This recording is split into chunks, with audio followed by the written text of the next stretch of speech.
May problema at pagsubok ka? Narito ang 3 bagay na dapat manatili sa kabila ng problema, pagsubok at kabiguan. Una, pananampalataya. Pananampalataya sa kabutihan at kapangyarihan ng Diyos. Roma 8 verse 28.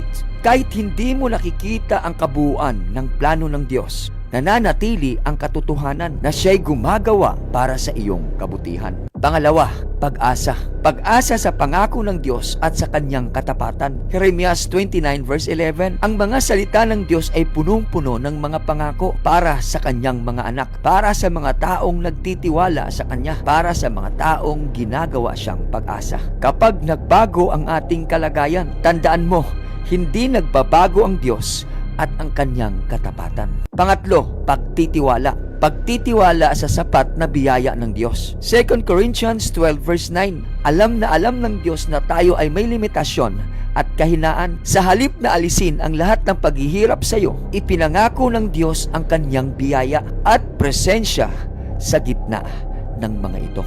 Real talk, ang problema ay hindi palatandaan ng kapabayaan ng Diyos. Kung may problema o may karamdaman ka ngayon, gaano man yan kalubha, hindi ibig sabihin na wala ng Diyos. Yan ay isang palatandaan na kinikilala ng Diyos ang iyong lakas. Alam ng Diyos na kaya mo. Alam ng Diyos na malalampasan mo ito. At handa siyang magbuo ng bagong lakas habang naglalayag ka, habang tumatawid ka sa mga alon ng problema mo. Tandaan, ang tunay na pagkatalo ay ang pagtigil mong lumaban at pagtigil mong maniwala. Bumangon ka, kapatid. Taglayin mo ang pananampalataya, pag-asa at paniniwala sa Kanya dahil may aral sa bawat kabiguan at may biyaya sa bawat bigat na iyong pasan.